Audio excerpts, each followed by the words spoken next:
بسم الله الرحمن الرحيم. باب بيان ما أعد الله للمؤمنين في الجنة. قال الله تعالى: إن المتقين في جنات وعيون ادخلوها بسلام آمنين ونزعنا ما في صدورهم من غل إخوانا على سرر متقابلين لا يمسهم فيها نصب وما هم منه بمخرجين. وقال تعالى: يا عباد لا خوف عليكم اليوم ولا أنتم تحزنون الذين آمنوا بآياتنا وكانوا مسلمين ادخلوا الجنة أنتم وأزواجكم تحبرون يطاف عليهم بصحاف من ذهب وأكواب وفيها ما تشتهيه الأنفس وتلذ الأعين وأنتم فيها خالدون وتلك الجنة التي أورثتموها بما كنتم تعملون لكم فيها فاكهة كثيرة منها تأكلون. وقال تعالى: إن المتقين في مقام أمين في جنات وعيون يلبسون من سندس واستبرق متقابلين كذلك وزوجناهم بحور عين يدعون فيها بكل فاكهة آمنين لا يذوقون فيها الموت إلا الموتة الأولى ووقاهم عذاب الجحيم فضلا من ربك ذلك هو الفوز العظيم.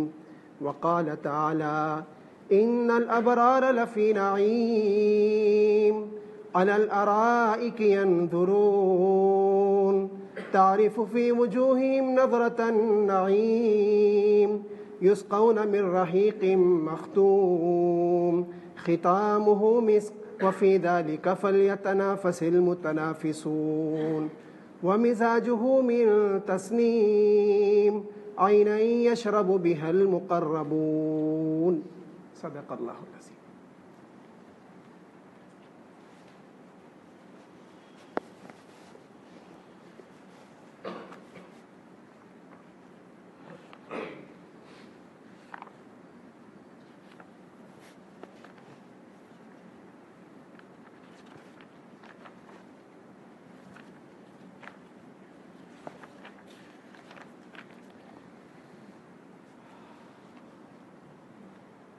میرے محترم بزرگ و عزیزوں، آج حضرت امام نووی رحمۃ اللہ علیہ نے اس کتاب میں جو باب باندھا ہے وہ جنت اور ان کی نعمتوں کا ذکر فرمایا ہے۔ حضرت امام نووی رحمۃ اللہ علیہ کا معمول ہے،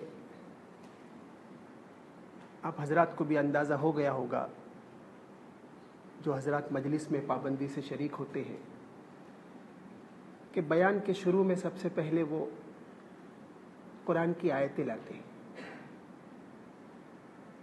اس کے بعد پھر مختلف احادیث اس موضوع کے تعلق سے پیش فرماتے ہیں۔ تو آج کی مجلس میں نے صرف آیتیں ہی پڑھی، حدیثیں انشاءاللہ آئندہ کی مجلس میں ذکر کی جائے گی۔ خلاصہ یہ کہ میرے بزرگ و عزیزوں، اللہ رب العزت نے جنت بھی بنایا ہے اور دوزخ بھی بنایا ہے، بلکہ اہل سنت والجماعت کا اور ہم مسلمانوں کا عقیدہ یہ ہے کہ جنت پیدا کی جا چکی ہے، دوزخ تیار کی جا چکی ہے۔ جب دنیا فنا ہو جائے گی اور ہم حشر کے میدان میں جمع ہوں گے، اس وقت اللہ رب العزت جنت اور دوزخ تیار نہیں کریں گے، جنت پہلے سے تیار ہو چکی، دوزخ پہلے سے پیدا ہو چکی۔ ہلکا سا کچے ذہن رکھنے والے مسلمانوں کے دل میں یہ وسوسہ اٹھتا ہے کہ ہمیں تو دکھتی نہیں ہے، ہم کیسا مانیں؟ تو میرے بزرگ و عزیزوں، یہ میرے اور آپ کے ایمان کی کمزوری ہے خیر الحمدللہ اس مجلس میں جتنے لوگ بیٹھے اس میں سے کسی کا ایسا ایمان نہیں ہے. یہ ان تعلیم یافتہ اذہان کا اندازہ ہے جو نئی تعلیم حاصل کرتے ہیں اور قرآن حدیث اور مکتب کی تعلیم کو اختیار نہیں کرتے ہیں، اور روشن خیال جسے ہم کہتے ہیں، تو انہیں یہ سب شک پیدا ہوتا رہتا ہے کہ بھائی آسمان دکھ رہا ہے، زمین دکھ رہی، چیزیں دکھ رہی ہے، دنیا آسمان پہ ختم ہو جاتی ہے، نیچے زمین پہ ختم ہو جاتی ہے، پھر جنت اور جہنم کہاں؟ اور پھر حدیث میں آئے گا آگے کہ ادنا جنتی کو، مشہور حدیث ہے مجھے اور آپ کو بھی معلوم ہے، کہ اللہ کے رسول فرماتے ہیں صلی اللہ علیہ وسلم کہ سب سے چھوٹے کمتر جنتی کو اللہ پاک دنیا سے 10 گنا بڑی جنت دیں گے. ہے نا مشہور؟ تو ہم فضائل کی تعلیم میں، مذاکرے میں، جماعت میں نکلنے والا ساتھی یہ بنیادی حدیث سب جانتے ہیں ماشاءاللہ کہ 10 گنا بڑی جنت. تو ابھی دنیا ہی کتنی بڑی ہے، اس سے 10 گنا بڑی جنت. لیکن میرے بزرگ و عزیزوں، آسان اور سب سے اچھا جواب اس کے بارے میں یہ ہے کہ قرآن میں اللہ پاک نے ارشاد فرما دیا اور نبی کریم صلی اللہ علیہ وسلم نے حدیث میں بیان فرما دیا کہ جنت پیدا ہو گئی، دوزخ پیدا ہو گئی. میرے اور آپ کا عقیدہ ہے کہ وہ پیدا ہو چکی. دکھے نہ دکھے، سمجھ میں آئے یا نہ آئے، عقل میں آئے یا نہ آئے، اللہ کے قرآن کا اور نبی کریم صلی اللہ علیہ وسلم کی حدیث کی بنیاد سمجھ میں آنے اور نہ آنے پر نہیں ہے. یہ عقیدہ ذہن میں بٹھا لیں. اسلام پر برقرار رہنے کے لیے یہ عقائد ضروری ہے. کسی نے جنت کا انکار کر دیا، کسی نے دوزخ کا انکار کر دیا، کسی نے اگر پل صراط کا انکار کر دیا، کیسا ہوگا؟ بال سے باریک، تلوار سے زیادہ تیز، کیسا گزریں گے؟ کچھ بھی ہو. کسی نے قبر کے عذاب کا انکار کیا. میرے بزرگ و عزیزوں، بظاہر وہ مومن ہوگا لیکن انکار کرنے کی وجہ سے اللہ کے دین سے نکل جائے گا. جنت اور جہنم پیدا ہو گئی. اللہ پاک نے ارشاد فرما دیا اعدت للمتقین، ہم نے جنت تیار کر لی ہے. اب فکر کرنا ہے اس کو پانے کی. اس کو انکار کر کے اپنے ایمان کو خراب نہیں کرنا ہے، اس کو پانے کی فکر کرنا ہے کہ کس طرح مل جائے. اس لیے کہ جنت اللہ پاک نے فرشتوں کے لیے نہیں تیار کی. جنت اللہ پاک نے کافروں کے لیے نہیں تیار کی ہے. جنت اللہ پاک نے کن کے لیے تیار کی ہے؟ ہم مومنوں کے لیے. حضرت آدم علیہ الصلاۃ والسلام سے لے کر قیامت تک آخری آنے والا شخص جس نے اللہ کے دین کو سچ مانا اور سارے انبیاء کا اقرار کیا اور اخیر میں نبی کریم صلی اللہ علیہ وسلم کی نبوت اور رسالت کو تسلیم کیا اور آپ علیہ الصلاۃ والسلام کو آخری نبی مانا، اللہ پاک نے جنت اس کے لیے تیار کی. اور کافر کے لیے دوزخ تیار کی گئی ہے. اور ان گنہگار مومنین کے لیے بھی جنہوں نے اللہ کی نافرمانی کی، اللہ کے حکم سے عدولی فرمائی، عدولی کی، اللہ کے حکم کو نہیں مانا. اب اللہ نے جن چیزوں کا حکم دیا تھا اس کو نہیں کیا، جن چیزوں سے بچنے کا حکم دیا تھا اس کو کر لیا، تو اب اللہ کی مرضی، یا تو اللہ پاک بغیر اس کے حساب کتاب کے اس کو جنت میں داخلہ دے دے یا کچھ دن کے لیے جہنم کے حوالے کر دے. اللہ پاک میرے اور آپ کی دوزخ میں جلنے سے حفاظت کرے. اس لیے میرے بزرگ و عزیزوں، سب سے پہلے یہ تیاری کرنی ہے کہ اللہ پاک فرما رہے کہ اعدت للمتقین، کہ ہم نے جنت تیار کی ہے. کس کے لیے تیار کی ہے؟ اللہ پاک فرما رہے جو گناہوں سے بچ کر زندگی گزارتے ہیں. وسارعوا الی مغفرۃ من ربکم وجنۃ عرضها السماوات والارض اعدت للمتقین. اللہ پاک ارشاد فرما رہے تم دوڑو، تم لپکو تمہارے رب کی مغفرت کی طرف اور اس جنت کی طرف جس کی زمین اور آسمان سے زیادہ چوڑائی ہے. کسی چیز کی لمبائی کے مقابلے میں چوڑائی کو بیان کرنا، جب چوڑائی آسمان زمین کے برابر ہے اور اس سے زیادہ ہے تو پھر اس کی لمبائی کتنی ہوگی؟ چیز تو لمبی زیادہ ہوتی چوڑی کے مقابلے میں۔ اللہ پاک فرما رہے وَسَارِعُوا إِلَىٰ مَغْفِرَةٍ مِّن رَبِّكُمْ وَجَنَّةٍ عَرْضُهَا السَّمَاوَاتُ وَالْأَرْضُ، جس کی چوڑائی زمین اور آسمان کے برابر ہے، اور اللہ پاک نے اس کو متقیوں کے لیے تیار کیا ہے۔ وَأُعِدَّتْ لِلْمُتَّقِينَ، متقی کہتے ہیں جو اللہ کی نافرمانی سے بچتا ہو، اللہ کے حکم کے انکار کرنے سے بچتا ہو اور نیک اعمال کی پابندی کرتا ہو۔ کیا متقی سے گناہ نہیں ہو سکتا؟ نہیں، اللہ پاک فرما رہے کہ متقی سے گناہ ہو جائے گا تو وہ گناہ پر اصرار نہیں کرتا ہے، پھر وہ توبہ کرتا ہے۔ تو اللہ پاک ارشاد فرمانے اعدت للمتقین، ہم نے جنت متقیوں کے لیے تیار کی ہے۔ پھر متقی کی آگے علامت اور صفات اور خوبیوں کو بیان فرما رہے، وہ آگے الگ ٹاپک ہے۔ تو میرے بزرگ و عزیز و جنت تیار ہے، لیکن جنت ہمارے اور اعمال کی برکت سے تو ملے گی، لیکن صرف اعمال ہی کے بدولت مل جائے ایسا نہیں۔ اس لیے اللہ پاک نے فرمایا جنت سے پہلے تمہارے رب کے مغفرت اور فضل کی طرف دوڑو، اس لیے کہ جنت ملے گی اللہ کی مغفرت اور اللہ کے فضل اور اللہ کی رحمت سے۔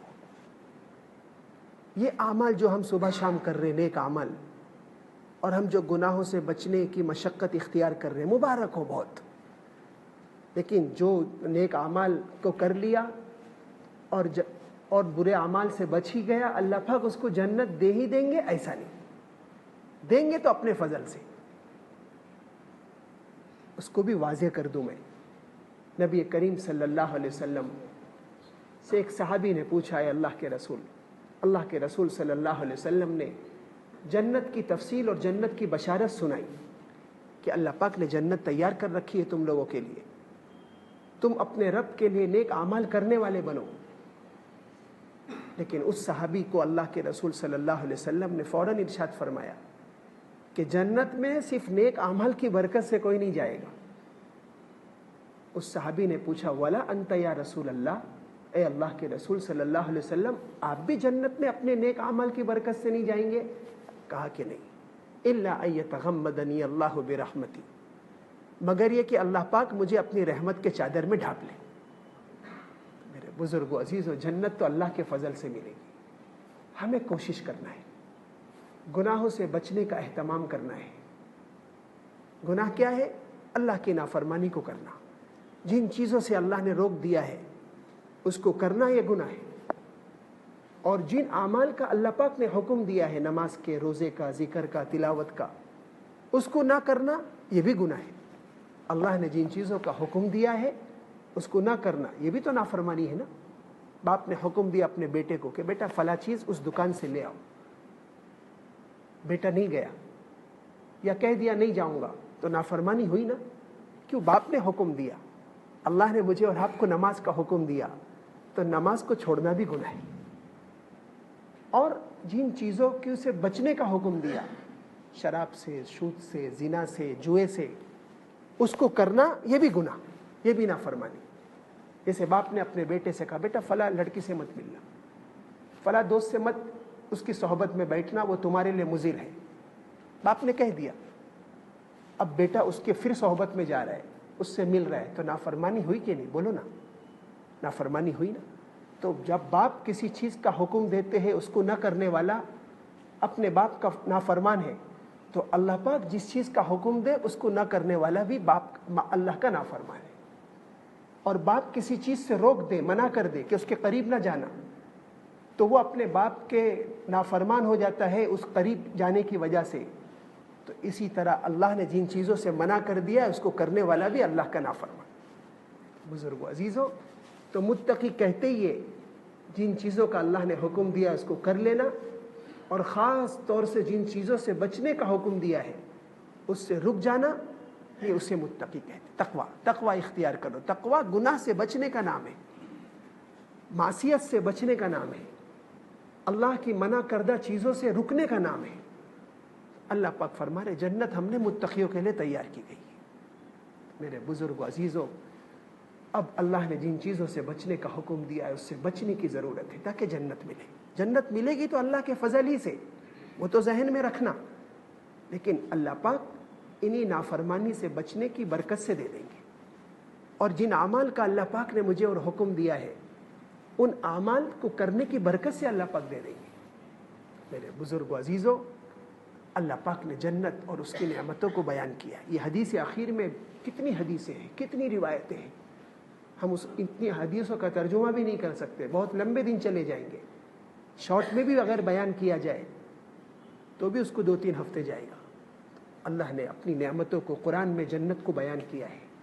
حدیث میں نبی کریم صلی اللہ علیہ وسلم نے جنت کو بیان فرمایا ہے, اس کی نعمتوں کو بیان فرمایا ہے. میں پہلے قرآن کی آیت کا ترجمہ کرتا ہوں تاکہ ہمیں اللہ کی اس نعمت کی قدر معلوم ہو. اللہ پاک ارشاد فرما رہے, ان المتقین فی جنات و عیون ادخلوها بسلام آمنین.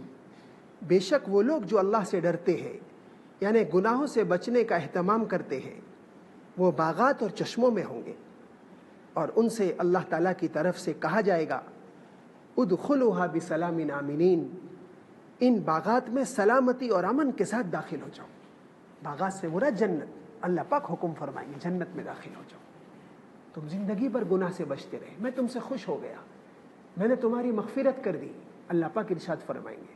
اور جب مغفرت ہو جائے گی, خوش ہو جائیں گے, تو پھر اللہ پاک اپنے فضل سے جنت میں داخل کرنے کا حکم دیں گے اور امن کے ساتھ داخل ہو جاؤ.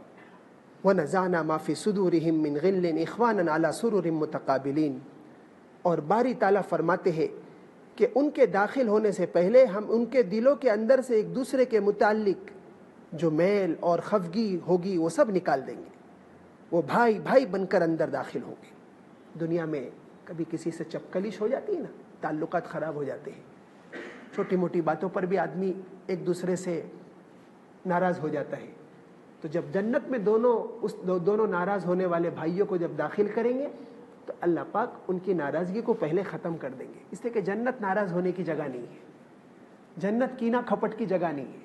تو اللہ پاک فرما رہے کہ اگر ہم ان دونوں بھائیوں کو داخل بھی کریں گے جنت میں تو پہلے صلح صفائی ہو جائے گی, ان کے دل سے گندگی, کدورت, خفگی, ایک دوسرے کی ناراضگی کو نکال دیں گے. پھر آگے سنیے, لا یمسہم فیہا نصب وما ہم منہا بمخرجین. وہ مسحریوں پر آمنے سامنے بیٹھے ہوں گے اور ان جنت والوں کو جنت میں نہ تھکاوٹ کا احساس ہوگا نہ وہاں سے کبھی نکالے جائیں گے. اللہ پاک آپس کی دل کی گندگی کو بھی نکال کر داخل کریں گے. اور پھر فرما رہے کہ وہاں پر تھکن نہیں ہوگی. تو پھر یہ بولنے کی کیا ضرورت کہ جنت میں کیسی تھکن. اللہ پاک ارشاد فرما رہے, اصل یہ بتلانا چاہ رہے, مفسرین نے لکھا ہے دنیا میں کوئی آپ کتنے بھی عیش کی جگہ پہ چلے جاؤ, کتنے بھی آرام کی جگہ پہ چلے جاؤ, ایک دن دل اکتا جاتا ہے اور ایک دن گھر یاد آتا ہے. ہوتا ہے کہ نہیں؟ آپ دنیا کی کوئی بھی نعمتوں کا لے لو تصور, نیوزی لینڈ کا, انگلینڈ کا, کیپ ٹاؤن کا, ساؤتھ افریقہ کا, آپ کوئی نعمت کا تصور کرو, کوئی گھومنے کی جگہ کا, اور ایسا سوچو ہم فیملی کے ساتھ گئے, 1 سال 2 سال 5 سال تھکو گے تو صحیح نا, واپس آنے کا دل کرے گا نا. ہم اپنی زبان میں بات کرتے ہیں, چلو انگلینڈ افریقہ کو چھوڑو, پنجگنی چلے گئے, مہابلیشور چلے گئے, کتنے دن, 3 دن 5 دن 10 دن, کھربوں پتی کروڑ پتی بھی کتنے دن رہے گا, 6 مہینہ 8 سال 1 سال 2 سال کے بعد واپس آئے گا. کیوں؟ اکتاہٹ ہو جائے گی. کتنا بھی قیمتی بنگلہ ہو, کتنے بھی خوبصورت بیوی ہو, کتنے بھی پیسے اور بینک بیلنس ہو, آدمی کو ایک نہ ایک دن اکتاہٹ آ جاتی ہے. یہ دنیا کی نعمتوں کی یہی فنا ہونے کی دلیل ہے. جنت چونکہ ہمیشہ ہمیش رہے گی, جنتی ہمیشہ ہمیش رہیں گے, موت بھی ختم ہو چکی ہوگی, موت کو بھی موت آ جائے گی. تو اللہ پاک فرما رہے میرے پیارو, تم دنیا کی نعمتوں کو, اپنی جنت کی نعمتوں کو دنیا کی نعمتوں پر قیاس مت کرو, وہاں تھکن نہیں ہوگی. لا یمسہم فیہا نصب وما ہم منہا بمخرجین. تھکن بھی نہیں ہوگی اور تم جنت سے کبھی نکالے بھی نہیں جاؤ گے. ایک آپ کو کسی نے بنگلہ دے دیا, آپ کو کسی نے مرسڈیز کی چابی دے دی, لیکن ایک نہ ایک دن تو وہ چھوٹنے والا ہے نا. چلو اس نے کہا ہمیشہ کے لیے دے دیا, وہ نہیں چھینے گا, موت تو چھین لے گی کہ نہیں. ہر چیز کو فنا ہے. کل من علیہ فان ویبقى وجہ ربک ذو الجلال والاکرام.